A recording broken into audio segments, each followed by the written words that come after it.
Movimento. Ao ritmo da sua vida.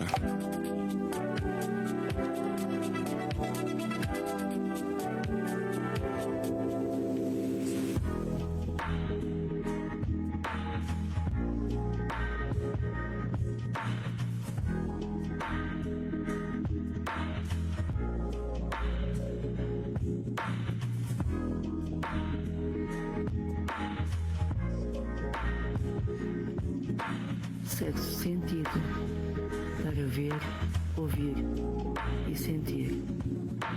Agora, na Rádio Movimento.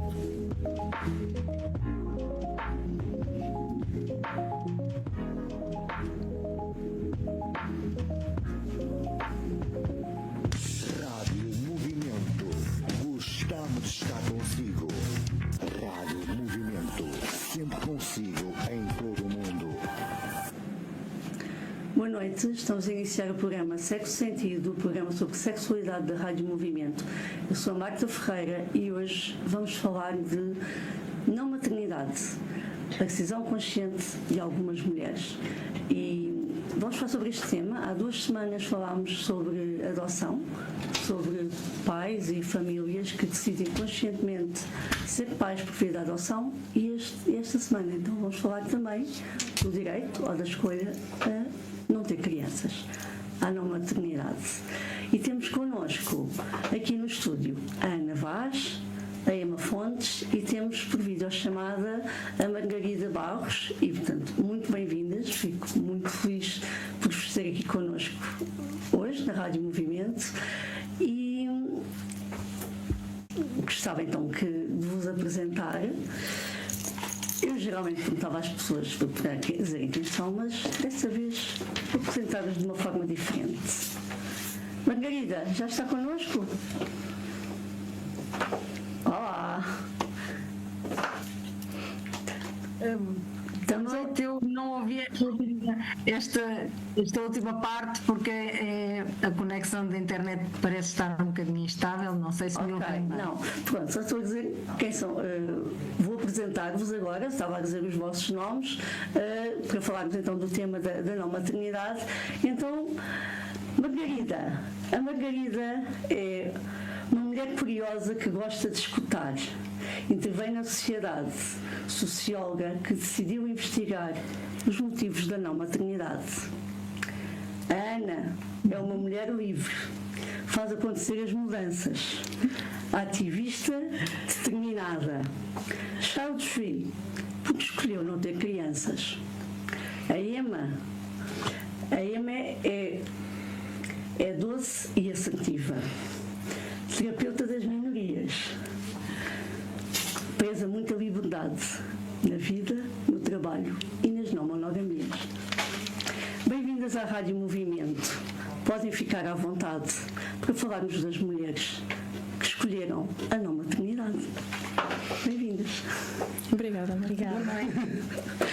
Não sei se vocês querem acrescentar alguma coisa aos vossos percursos, às vossas vivências. Aliás, foi a Ana que propôs este tema. A Ana esteve cá em fevereiro a falar precisamente de não monogamia e hoje vamos falar também de não maternidade. Portanto, os nãos aqui têm um significado, não é, Ana? É sim, Marta. Obrigada pelo convite outra vez por estar aqui. Sim, é verdade que na altura em que vim falar sobre não monogamia, falámos um bocadinho sobre escolhas não normativas, sendo a não maternidade também uma delas. E agradeço-te por trazeres aqui este tema, porque é muito importante dar esta visibilidade de diversas perspectivas. Acho que temos aqui um painel bastante interessante e variado. Então, queres falar mais um bocadinho do teu percurso, do que tu fazes, do teu ativismo? Sim, vou falar só aqui na parte da não maternidade. Eu sou ativista pela visibilidade da não maternidade como escolha válida de vida. Gosto de me focar muito na parte da autodeterminação no que toca aos nossos corpos. E também gostava de ver mudanças reais em termos de políticas sociais.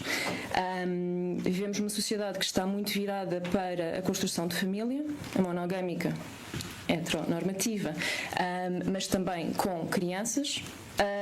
E é importante que consigamos dar visibilidade ao que está a acontecer neste momento. Há muitas pessoas, muitas delas mulheres, que estão a escolher ser solteiras e não ter crianças. E então é importante nós percebermos esta tendência, percebermos porquê e arranjar soluções. Muito bem. Emma, queres dizer-nos também porquê que estás aqui? Então, primeiro estou aqui pelo teu agradável convite e também pela sugestão da Ana, porque também me conhece e sabe que eu também tenho essa escolha pela não maternidade. No meu caso, o meu percurso é um bocadinho diferente, não só porque nunca tive necessidade, nunca surgiu essa necessidade. Se surgisse, não sei como é que seria, não é? Por várias circunstâncias. No entanto, nunca foi uma coisa que me tenha feito falta.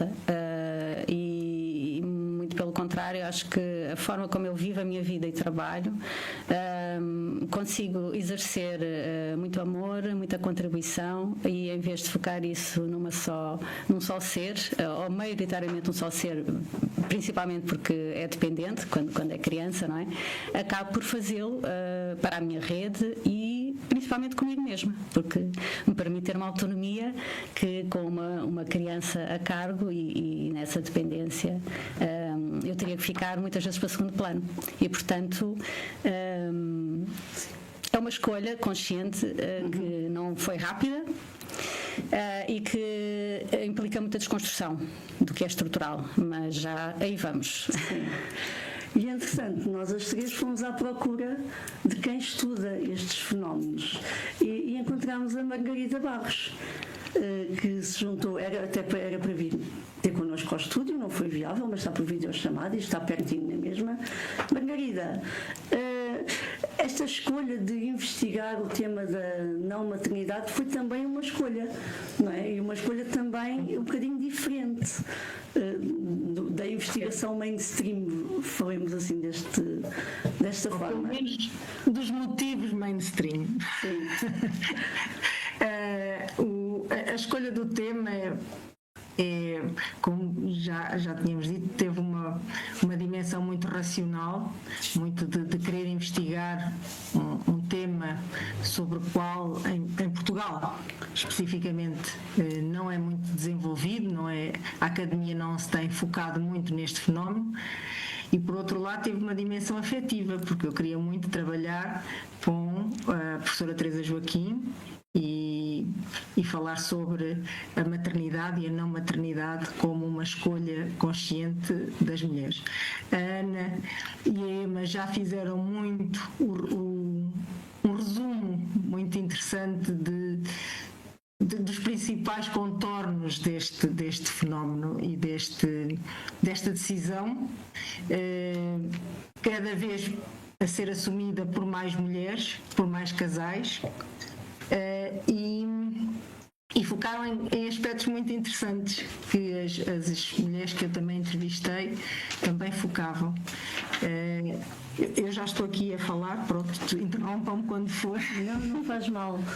Foi interessante na conversa que tivemos prévia, Margarida que disse que queria trabalhar com a Teresa Joaquim, que investigava a maternidade, mas quando propôs o tema da sua tese disse, mas eu quero falar sobre a não maternidade. Portanto, digamos que quis trabalhar com aquela investigadora, mas com um tema menos investigado, exatamente como estava a dizer, e fez a sua tese de mestrado sobre este tema, e depois também tem alguns artigos mais recentes escritos, que depois podemos até colocar nos comentários do Facebook e do YouTube da Rádio Movimento para que possam ter acesso. Então, qual era o seu objeto concreto? Como é que se chamava a tese de mestrado? A tese teve por título Ser Quem Sou, o projeto da não maternidade. E foi um título que surgiu a meio da investigação, não estava pré-definido. E surgiu porque, de facto, tanto a literatura como depois a parte mais empírica das entrevistas vieram sublinhar o perfil, se quisermos, o perfil das mulheres que fazem esta opção. e uma das suas grandes características é de facto esta autonomia, esta capacidade de se responsabilizar pelas suas ações, de querer ter na sua mão as decisões e a responsabilidade pela sua vida. E daí o ser quem sou. A questão do projeto já é posterior, porque o projeto é uma noção, né, ligada ao devir, ao progresso, às situações que se vão acumulando, para as quais se vão encontrando explicações, enfim, obstáculos que se vão superando. E esta ideia do projeto da não maternidade era mesmo para sublinhar que, de facto, embora todas as entrevistadas tivessem a mesma realidade de ter chegado aos seus 50 anos ou mais sem filhos, esse projeto teve muitas nuances e teve uma multiplicidade de fatores e de percursos e de histórias e de pensamentos associados à maternidade e à não maternidade. Daí reforçar pelo título a questão da independência, da autonomia, da responsabilização, e por outro lado a ideia do tempo e da multiplicidade de fatores e de percursos que levam a um determinado fim. Margarida, porque o que foi interessante, não a existência de filhos. Desculpa. Foi interessante é que entrevistou mulheres casadas com mais de 50 anos e depois foi, digamos que, excluindo algumas situações da amostra inicial de entrevistadas, porque queria mesmo entrevistar aquelas em que tinha sido uma opção a não maternidade e não, como se calhar acontece em muitos dos casos, que decorre da infertilidade, não conseguir engravidar, de mulheres que desejavam ter filhos, mas que não conseguiram. Portanto, há aqui uma distinção também dos conceitos, não é? Uma coisa é infertilidade, outra coisa é infecundidade, não é? Não sei se quer clarificar. Não. Isso são tudo conceitos da estatística, não é? Que têm a ver com a possibilidade ou a projeção do número de médio de filhos que as mulheres podem ter durante o seu período reprodutivo, tem a ver com questões da saúde da mulher que impedem de ter filhos, ou do casal que impede de ter filhos. E nesse caso é a infertilidade, sim. Nesse caso é a infertilidade. Eu, na tese, no caso,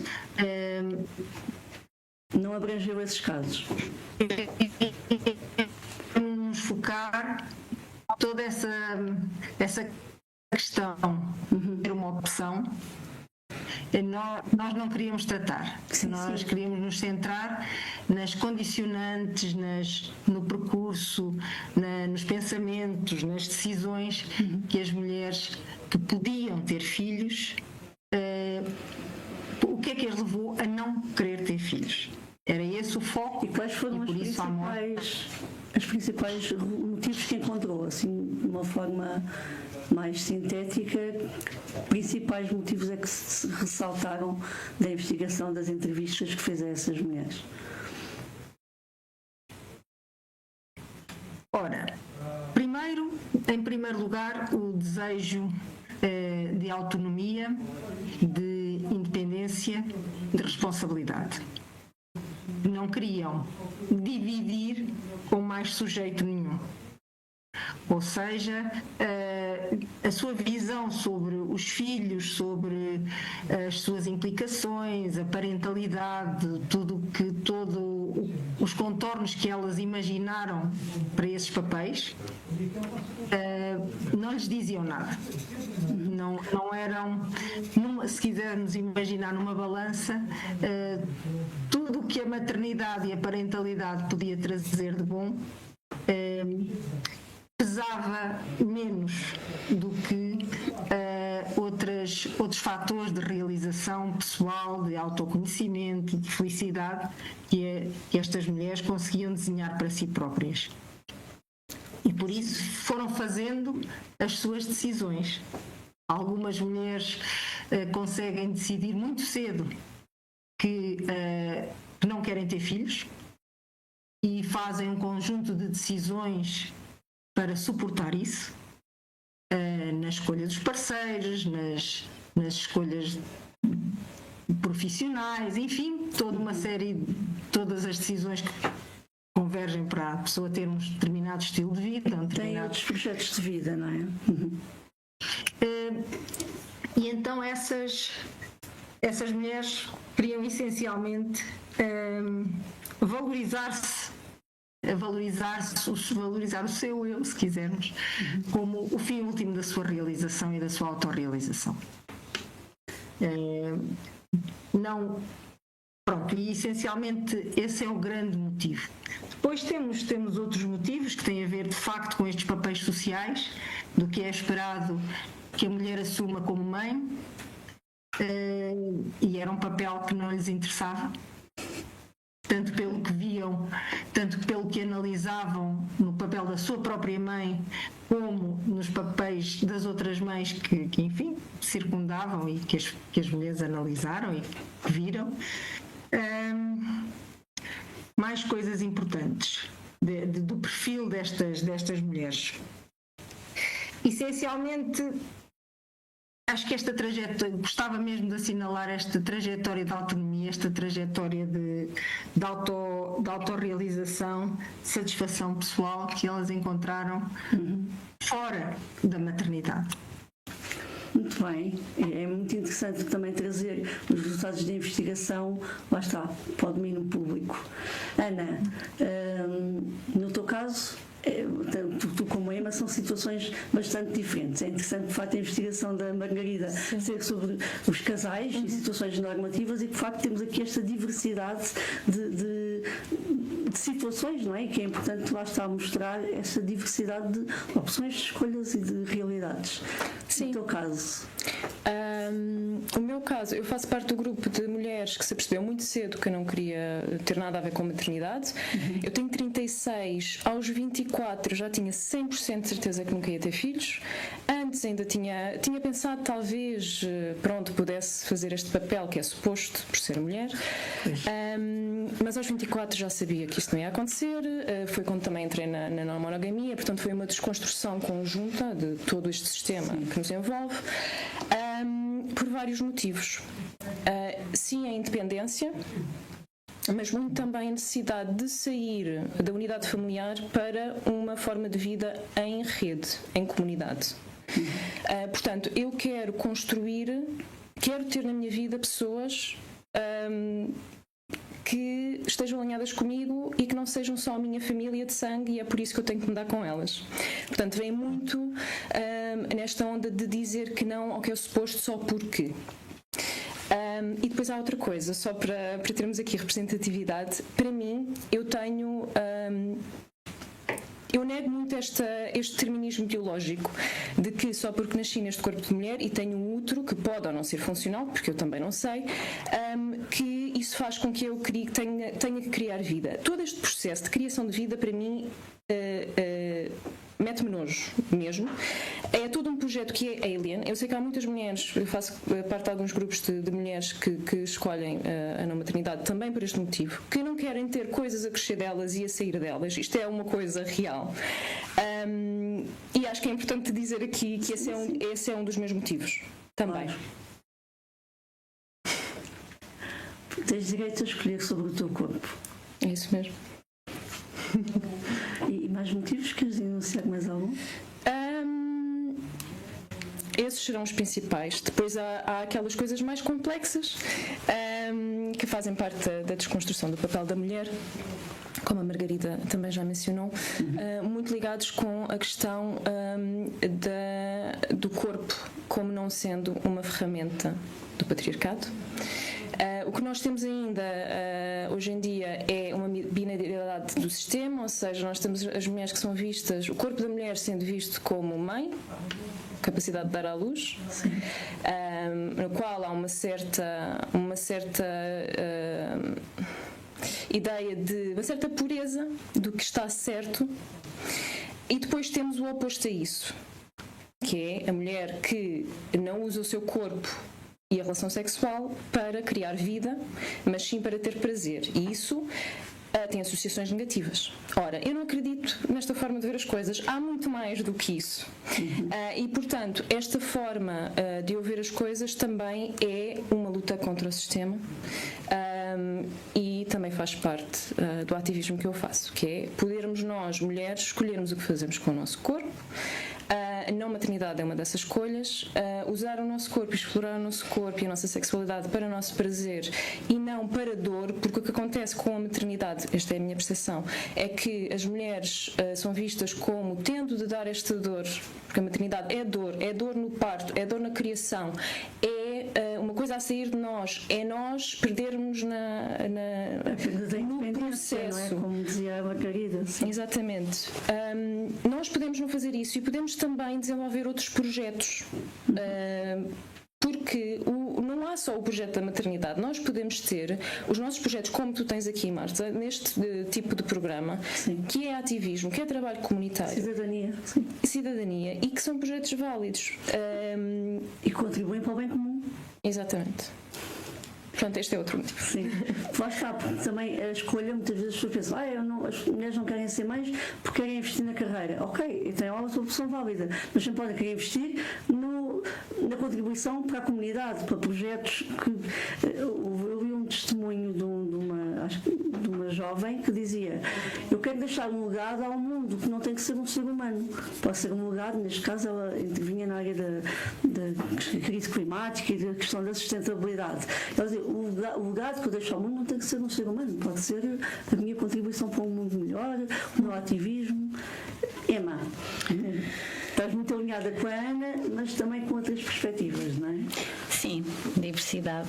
E eu acho que um dos motivos pelos quais este tema é tão importante lhe darmos visibilidade é porque é um tema que não é, se calhar, muito questionado, não é? Principalmente no sistema, no que é estrutural, no automatismo das nossas escolhas automáticas, não é? E dar visibilidade a outras referências, a referência da Ana, a referência do estudo que a Margarida trouxe e também a minha referência.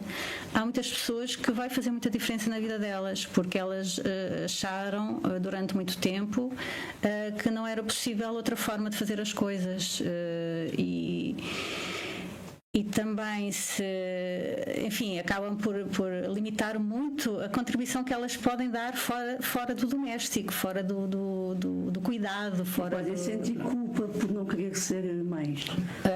Sim. Estar fora do tal padrão, do que é esperado, do que é suposto. Com certeza. Do papel da mulher e do... Com certeza. Há uma naturalização da maternidade, ou seja, a nossa sociedade vê, a nossa e muitas, não é? Vê como ser mãe algo muito natural e que é suposto, e se não for, algo não está bem. E se não for, não é validado e não é valorizado socialmente. E é julgado. É julgado, é tirado privilégios, o olhar social já é muito forte e gera essa culpa. A pessoa internaliza essa culpa. E se não tem outras possibilidades, não vai ter outras referências, não vai poder desconstruir, não é? Vai fazer aquilo que é suposto ser feito, não é? Então, além da naturalização também de que ser mãe é que é natural, e também numa romantização, como e é tudo maravilhoso. Ana, maravilhoso, não é? Pronto, tanto gestar como parir, como criar, não é? E educar e ter um ser dependente, tem muitas implicações. É uma grande responsabilidade e é para a vida toda. Sim, nós temos essa relação connosco, não é? E é muito válida, e todas as escolhas que nós fizermos para a vida toda em relação a outras pessoas, não há forma de garantir, isso é para a vida toda, não é? Claro, mas connosco sim, é para a vida toda essa responsabilidade, não é? Mas se for uma escolha continuarmos a investir em determinadas coisas, independentemente se é maternidade ou não, pois está tudo bem, desde que faça sentido, não é? Agora, é importante trazer esse olhar, esse questionamento dessa estrutura que faz essa pressão, não é? Para que as mulheres tenham que sejam mães, não é? E sem ter em conta outras necessidades, sem ter em conta outras escolhas, não é? Porque não apresenta isso, não dá referências. Então, enfim, desde fazer com que as mulheres acreditem que ser mãe é a melhor coisa do mundo, é o que a vai completar, enfim, é aquela romantização. Mães não são mulheres completas. Exato, portanto a pessoa internaliza isso. E depois também atravessando aquilo que eu estava a dizer, que não atender outras necessidades. E há sempre uma direção de que, ok, se não podes ou se tens alguma dificuldade, vamos lá trabalhar nisso, sem questionar se realmente essa é a vontade, não é? Há muito essa pressão. Esta estrutura depois tem contornos diferentes, como estávamos aqui a falar, para as mulheres na maternidade e na paternidade. E, portanto, esse foi um dos grandes fatores quando eu comecei a desconstruir e perceber que essa estrutura serve o patriarcado, né, como dizia a Ana, não serve às mulheres, sobrecarrega-as e faz com que elas tenham um trabalho não remunerado, que isto às vezes é chocante para muita gente. Não é verdade. Como assim a gente receber para cuidar das nossas crianças? Pois, mas se houver alguém que tenha cuidado delas, recebe por isso. Exatamente, se formos, há estudos que contabilizaram tanto o trabalho doméstico como o trabalho do cuidado, né, das crianças, que se formos monetarizar todas as tarefas feitas, é a tal segunda jornada que continua a ser muito em cima das mulheres. As mulheres têm 3 vezes mais tempo dedicado às crianças do que os pais. Exatamente. E esse exercício leva cada vez mais as mulheres para casa, porque não que elas estejam sempre em casa, porque elas também vão trabalhar, não é? Nessa dupla jornada. Só que ainda o pai e o homem é visto como provedor. Ele é que sustenta a família muitas vezes, porque ele é que traz o dinheiro. Claro, não, elas não recebem, elas sustentam a casa, só que não recebem por isso, e portanto são tão provedoras quanto eles e às vezes mais, porque fazem jornadas duplas, não é? Então essa questão para mim foi muito evidente quando eu comecei a desconstruir. A não monogamia ajudou muito, não é? Que é mais um não a um grande sistema, que a não maternidade como escolha está lá também como não normativo. Então essa sobrecarga, essa desigualdade de género... Depende da autonomia também, não é? Porque existe depois a tal sobrecarga exige muito tempo, que retira tempo para também a pessoa ter tempo livre para si, tempo pessoal e para outros projetos que tenham, ou até mesmo a nível profissional. No fundo, pode ter outros desejos, outros projetos, outras situações, não é? E isto fez-me refletir, não é? Eu sou mãe de 2 jovens e fez-me pensar, lá está, a tal escada relacional, não é? Namorar, casar, ter filhos, que é suposto, e as pessoas, se calhar, a escolha de ter filhos muitas vezes não é consciente. Portanto, a questão da escolha consciente para não ter é uma reflexão super importante que todas as pessoas que decidem ter crianças e ser pais também deviam fazer. E porquê é que eu quero ser mãe ou porquê é que eu quero ser pai? Não é? E fez-me refletir a mim também, não é?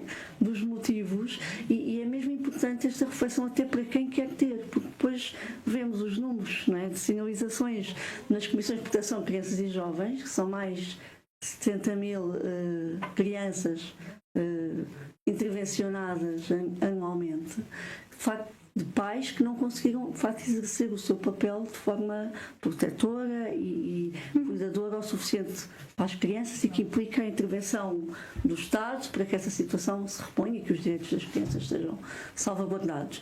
E, portanto, a reflexão sobre quem quer ser pai também e mãe é muito importante. Portanto, ou vocês dizem, nós conscientemente decidimos não ser mães e decidimos pela não maternidade, é um exercício de muita responsabilidade. Sim, eu acho interessante, porque nesta altura já ninguém me pergunta se eu quero ser mãe, porque as pessoas já sabem que eu já sou um caso perdido, não é? Eu faço tudo ao contrário. Portanto, já passou essa fase. Para mim é que faz sentido. Mas quando eu estava numa relação pública com um homem, e estava nos 20 e muitos, quase a chegar aos 30, faziam uma pergunta: já estás quase nos 30, quando é que vais ter filhos? E eu dizia: porquê? Pois. E as pessoas não me sabiam responder. Às vezes, mas tu não queres amor e não queres... Não. Como dizia a Ana, podes dar e receber amor de outras pessoas. Sim, animais e amizades e... E as pessoas genuinamente... Essa questão da pressão é importante, é importantíssima essa questão da pressão. Pois é. Pressão e julgamento. Porque é uma pressão a vários níveis. É uma pressão para a maternidade, não é? Que é uma pressão da ideia associada ao filho, das expectativas dos casamentos e das transmissões dos bens e da genética, não é? Também há um grande estereótipo das mulheres sem filhos, é que vão envelhecer sozinhas, só com gatos. Não sei se têm esta imagem. Sou eu, sim. E quantos filhos que abandonam os pais, não é? Nos hospitais. Sim, diga. Mas depois há também uma série de pressões internas que a mulher se coloca, pelo menos voltando a estas com quem conversei e que estudei de uma forma mais aprofundada, que são pressões de desenvolvimento e de desempenho profissional. Isso é muito importante para elas terem. Não se trata tanto de um cargo de topo ou desse reconhecimento social, mas o empenho, a exigência, o rigor com que trabalham. Isto também vem desmistificar aquela imagem de que a mulher que não quer ter filhos está absolutamente concentrada na sua carreira, no seu sucesso, numa riqueza só para si, e também não encontrei isso. Encontrei mulheres centradas na sua profissão, dedicadas à sua profissão. Isso encontrei. E depois as pressões também do grupo de pares, os amigos que começam a ter filhos e a não incluir os casais que não têm filhos pronto, nos passeios, nos almoços, enfim, para de alguma forma pressionar aquele casal a também ter filhos e para poder partilhar mais essa etapa da vida. Depois, as pressões internas, era aqui que eu queria chegar, que assentaram, no caso destas mulheres com quem conversei, em 3 eixos. Primeiro, não acreditavam que a procriação era um destino. O destino eram elas que iam construir, eram elas que iam traçar. Depois, a quebra do interesse pelo papel de mãe. E aí tivemos variedíssimas raízes, desde o confronto com o papel da sua própria mãe, ao confronto com o que era esperado que uma mulher imponha ao seu filho. A atenção total, o investimento total e a atenção total. E depois, uma outra pressão interna que me falavam que tinha a ver com o abdicar da sua espontaneidade. Ou seja, quando há um filho que é dependente, essa criatura, essa pessoa que está, tem sempre uma palavra a dizer quando se pensa ao futuro, quando se pensam as ações, os objetos a seguir. E ela, para estas mulheres com quem conversei, abdicar da espontaneidade não era possível, não era pensável. Muito interessante. Ana, a Margarida falou aqui da questão do futuro. Tu querias falar sobre isso também. Nesta realidade em que de facto verifica-se que estão a aumentar o número de mulheres e de casais que optam por não serem pais, não terem crianças, temos que pensar, faz também a nível de políticas públicas e em termos de como construir de facto a tal comunidade que possa de facto dar suporte, seja agora, seja mais para a frente, que não dependa dos filhos, até porque, como eu estava a dizer, tantas situações em que se vê que os filhos não são de facto garantes de suporte na velhice, não é? Com tantos abandonos de idosos nos hospitais e de idosos sozinhos e até agredidos pelos próprios filhos. Portanto, a consanguinidade, como tu dizes, não garante o amor, nem o cuidado. Sem dúvida. Sim, voltando aqui ao que a Margarida estava a dizer. Para mim, parece-me que acabar a minha vida com os meus gatos não é uma coisa negativa. Mas o meu objetivo e a criação que eu estou a fazer, através dos projetos de comunidade que também tenho aqui com a EMA, é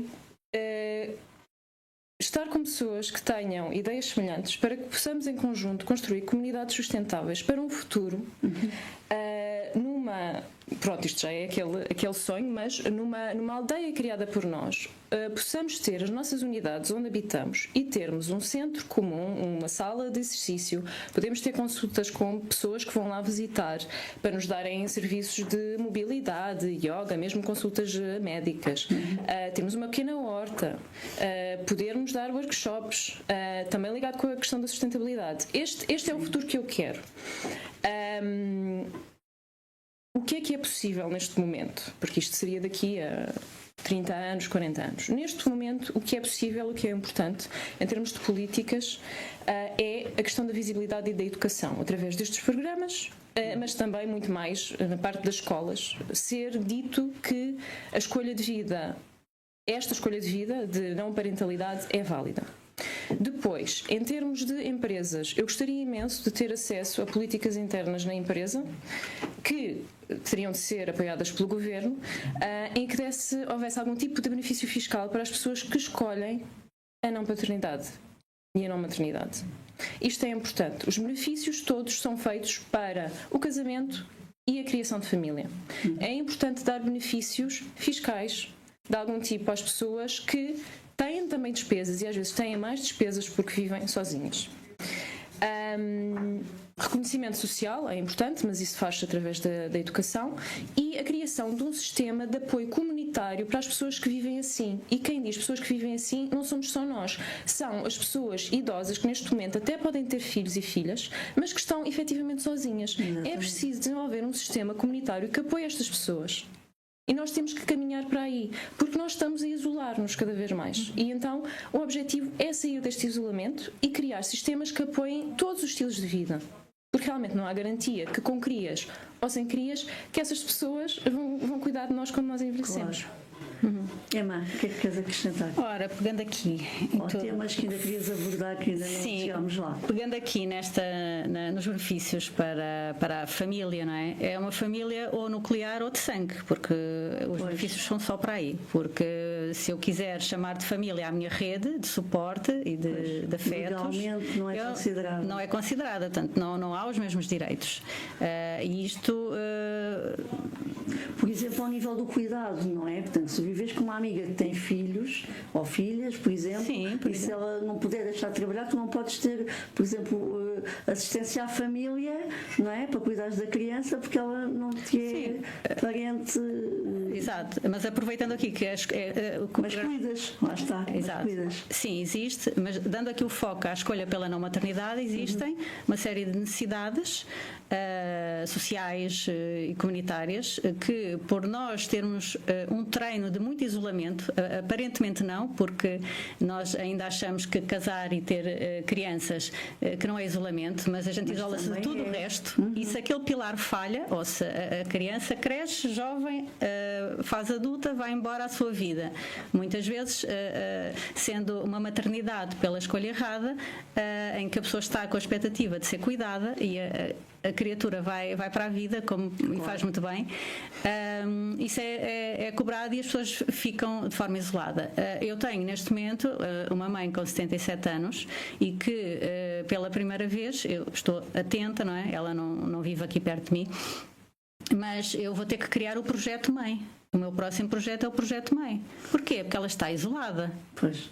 Não é? Ela não coabita com o parceiro, com o marido, e sente-se muito sozinha, e como está com mais idade, tem menos energia, está mais cansada. Claro. E portanto, se ela não criou isso que a Ana fala, não é? Que é construir uma comunidade, porque na geração dela isso não é suposto, e mesmo na nossa nós temos que pôr mãos à obra, não é? Sim, sim. Então isto é o resultado. Mesmo que eu estivesse, imagina, não é o meu caso, porque eu posso auxiliar a minha mãe naquilo que é essencial, mas eu vou sempre priorizar muito a minha autonomia dentro do possível da autonomia dela e dos recursos que ela tem para ter outros recursos. Pronto. Mas é o que é, não é? Então, imagina que eu até estaria a 100%, a minha mãe só me teria a mim. e eu deixava de ter vida. Tu também não queres ter essa dependência, lá está. Exatamente. Então, isso é uma questão, não é? Essa valorização da família nuclear e de sangue, esse isolamento, que também já foi trazido aqui, e o desafio, que eu acho que é também muito importante, é que pessoas que escolhem pela não maternidade também têm uma certa dificuldade em ter pessoas, mesmo na rede, mesmo na não monogamia, por motivos de sobrecarga e que as pessoas não têm tempo para investir mais na rede, as outras pessoas que são mães, por exemplo, enfim, ou até se for pessoas que centralizam os seus afetos na parceria romântica e nas suas crianças, elas não vão ter disponibilidade para mais nada. E, portanto, para criar a tal rede que também precisa. Exatamente. Então, também nós estamos aqui com um desafio e por isso é que é muito importante a nossa autonomia é fundamental para construir esta realidade que a gente já antecipa e que já faz falta, não é? Porque a nossa rede já existe, com entradas e saídas orgânicas, ou seja, as pessoas não precisam de ficar para sempre e nem é suposto, mas é importante a gente treinar estes recursos e já pensar nisso, porque o desafio existe e realmente ainda estamos aqui com muita desconstrução por fazer e são processos lentos. E é interessante, eu acho que isto também é um tema que tu falas muito, Ana, esta questão da deshierarquização dos afetos. Não é? Isto que geralmente dá-se, no modelo dominante, prioriza-se a família nuclear, não é? O cônjuge, os filhos, a família de sangue, os pais, a família próxima, e no fundo, no mundo das não monogamias, mas também nesta desconstrução. Queres falar sobre isso? Portanto, porque é que os amigos vão ser mais importantes do que o pai ou a mãe? Ou... Isto era tópico para outro programa, não é? Pronto, mas eu acho que é importante aqui falar do privilégio que é ter-se esta escolha e não se ter dependentes, não é? Porque a partir do momento em que se tem dependentes, e se são crianças, não têm a forma de se cuidar elas próprias, então claro. Isto não há escolha de não cuidar, tem de se cuidar. Portanto, nós aqui, eu estou a falar de um lugar de privilégio que não cuido de ninguém, nem de crianças, nem de progenitores idosos. Portanto, eu posso. Nem maridos porque não existem e nem vão existir. Portanto, sim, é possível construir comunidade de um ponto de partida que não vai dar prioridade a relações românticas, por exemplo, ou de sangue, porque eu também não tenho isso, eu tenho este privilégio e essa é a vida que eu quero viver. Foi uma escolha tua, lá está. Sim, e perdi muitas coisas, mas essa é a vida que eu estou a construir, mas também muitas pessoas não podem fazê-lo, também é importante dizer, sim. Mas faz tudo parte da mesma escolha, é essa a direção que eu quero tomar na minha vida. E dando um enorme contributo ao bem comum. Sim. Margarida, quero destacar alguma questão que a tenha surpreendido na sua investigação e nesta investigação das não maternidades. O que é que a surpreendeu mais? Eu só queria vir só um bocadinho atrás, Marta, e já pego na sua pergunta. Não temos muito tempo. Queria só dizer que destas entrevistadas com quem falámos especificamente sobre a não maternidade, todas elas, a grande maioria, tem uma rede fortíssima de amigos, de amizades, de família. São centrais para a vida de uma família alargada, os primos, os tios, são muito disponíveis para a vida familiar e extrafamiliar. E já fizeram um bocadinho esse percurso que a Ana estava a dizer, de construírem para si a rede que acham e que os tem sustentado até agora. Não são de todo mulheres fechadas. Não da minha tese, não quero generalizar porque não posso, mas estas que foram entrevistadas eram mulheres muito disponíveis a exteriorizar muito os seus afetos, os seus voluntariados. Muitas delas faziam trabalho comunitário, para além de estarem disponíveis para a família, e também depois uma dimensão mais individual de atividades que e de relacionadas com a criação, não é? E autocuidado. E o lazer. Isto que a Ana estava a dizer, estas mulheres também já construíram um bocadinho esse caminho. Também contrariando aquele estereótipo de frias, sem coração, odeiam crianças, de tudo. Não. De tudo. Eu tive a felicidade de conseguir entrevistar 2 ou 3, não consigo precisar, educadoras de infância. Com profundo amor a crianças. Não tinha nada a ver com isso. Só não as queriam para si, para o seu papel de mulher, não queriam o papel de mãe. Eram cuidadoras de crianças, mas não das suas. Estamos a terminar mesmo.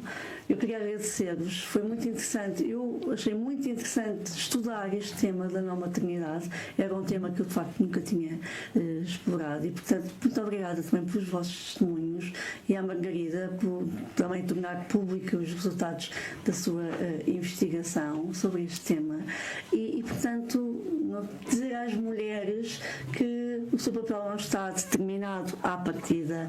Podem ser mães, podem não ser mães, podem ser ativistas e contribuir para a comunidade, como a Ana e a Emma e tantas mulheres que, por não serem mães, por terem escolhido não ter filhos, têm mais tempo, até para a própria família alargada, se calhar para cuidar até dos sobrinhos e dos primos e dos pais, não é? Também, no fundo, acabam por também ter um papel, podem ter um papel cuidador também na família, se quiserem.